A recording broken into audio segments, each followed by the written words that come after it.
the organizers and the attendees for this morning session. One Arabic famous poeter said, وَتَحْسَبُ أَنَّكَ جُرْمٌ صَغِيرٌ وَفِيكَ انطوى العالم الأكبر. That means you think that you are a small creature, but all universe are there in the human beings. If I want to give an example, I think ocular surface is a perfect example to highlight this simple fact. Ocular surface, as my colleagues highlighted, is a full harmony, dynamic environment where everybody works as a organized orchestra.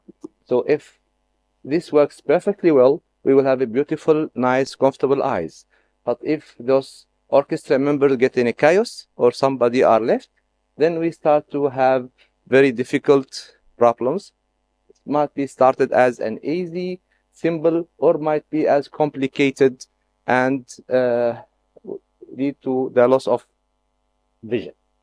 So today we'll just have a quick look in main 4 updates: the role of ocular microbiome, hormones, and the other new factors in this essence.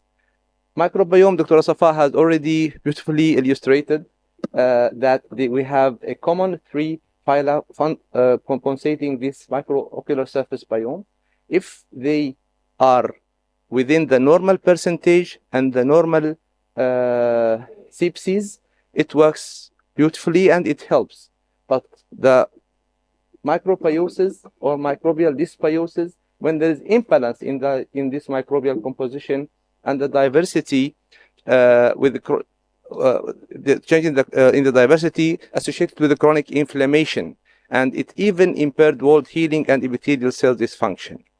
So inflammatory microenvironment, overgrowth of pathogenic microorganism, or the loss of beneficial commensal bacteria, fluctuation, inflammatory process, and compromising corneal epithelial integrity.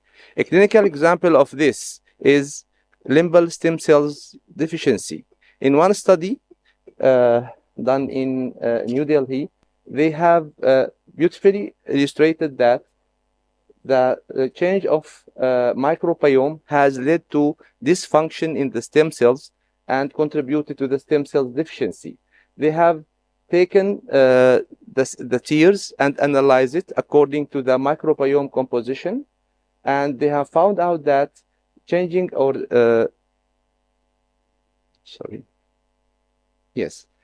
they have found out that if we have a clear and significant difference in the bacteria sepsis in composition, in the healthy ocular surface, we have low diversity community and few dominant sepsis. In limbal stem cell deficiency, we have a lot of dysbiosis, increasing the diversity of the community and emergence of a different and pathogenic bacterial profile. So high abundance of sepsis that known to be involved in inflammatory process in the part of the body, and reduction of the sepsis dominated in the healthy control group that is crucial for maintaining ocular homeostasis.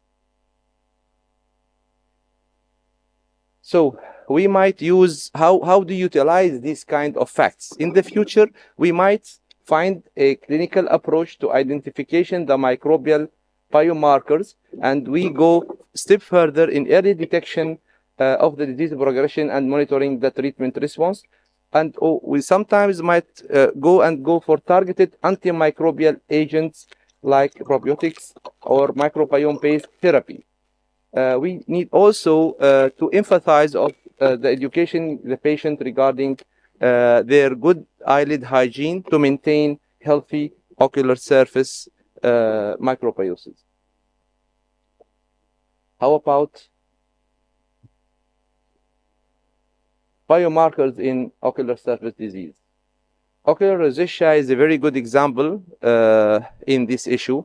And we always said nobody singing when Fairuz is there. And we have here Dr. Professor Shetty, who have significant work in this area. So in ocular rosacea, we have seen that interleukin 8, MCP1, interleukin 1, interleukin 6, they have very important role in contributing to the ocular rosacea clinical picture, either by regulating the inflammatory response or by matrix remolding or by presence of corneal neovascularization and ulceration. So, well known all of the biomarkers in dry eye disease. It is essential, and we have recorded that it is high in the non-responding category, which is almost 1/3 of the cases. These cases has recorded a high level of inflammatory biomarkers.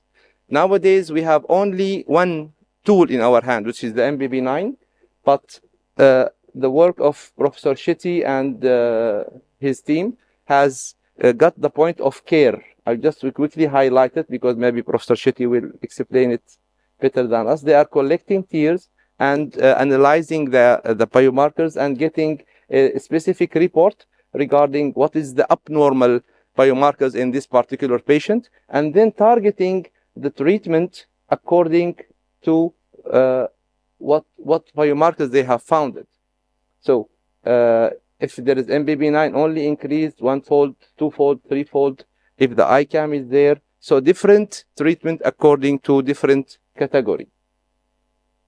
So how we use these biomarkers in the dry eye disease? We can use it to know which medicine to be used, when to stop the treatment if the biomarkers is going down, and discover the inflammatory status of the ocular surface before surgery and treat them in advance. This is quite essential in corneal and refractive surgery.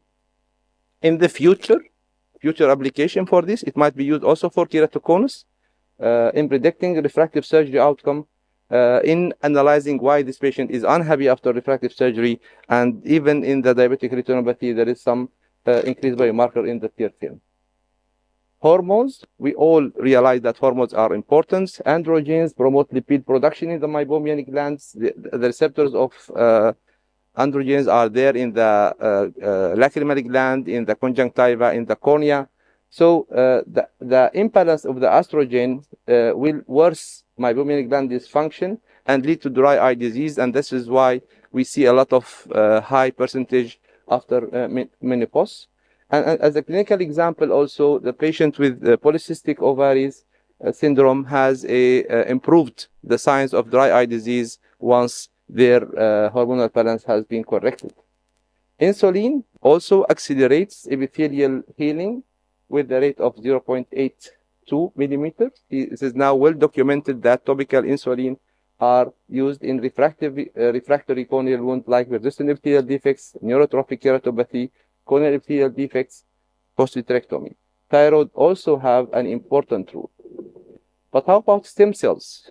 We all know that stem cells have a very important characteristic like anti-apoptosis, anti-aging, anti-scarring. Can we use this in fixing ocular surface disease? In fact, yes. After approved application for clinical usage of specific stem cells in the clinical practice, there is some case reports has been reported in ophthalmology. That means that prove that stem cells do have a very good role in improving chronic cases. How they harvested? They do liposuction, isolated, and regrowth these stem cells.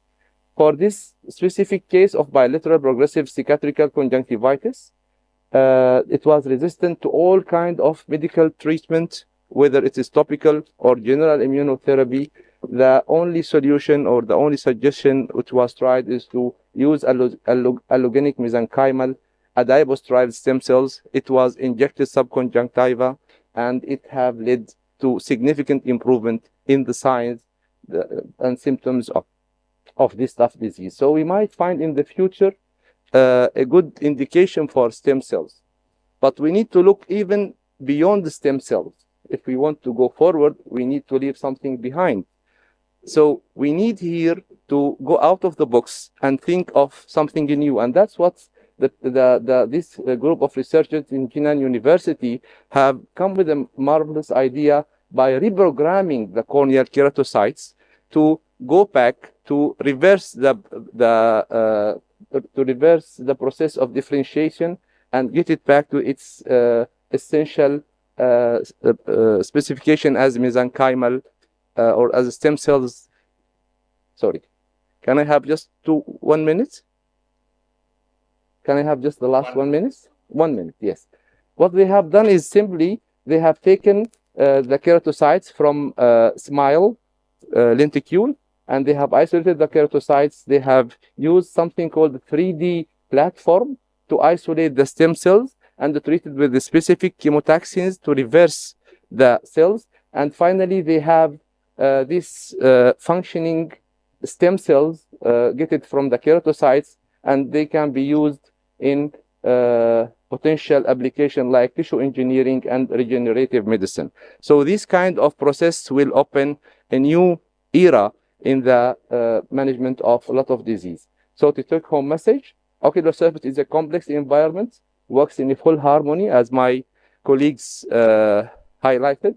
And in the difficult cases, I want you to think of 3 things: microbiome, biomarkers, and hormones. Stem cell surgery might have a promising role in the future in certain cases. Thank you. Thank you, Mohammed, so much. To continue our part 2, I want to highlight that we have 2 on the panel here. One of the leaders in ocular surface in the world, Professor Singwan and Professor Shiti. They are role model in the OSD management and treatment and technologies, which is coming. So I think they are going to have a lot of questions to the speakers, and also they are going to accept questions from the audience to enrich the discussion, because we are very honored that they are here with us. So the coming talk, it will be about the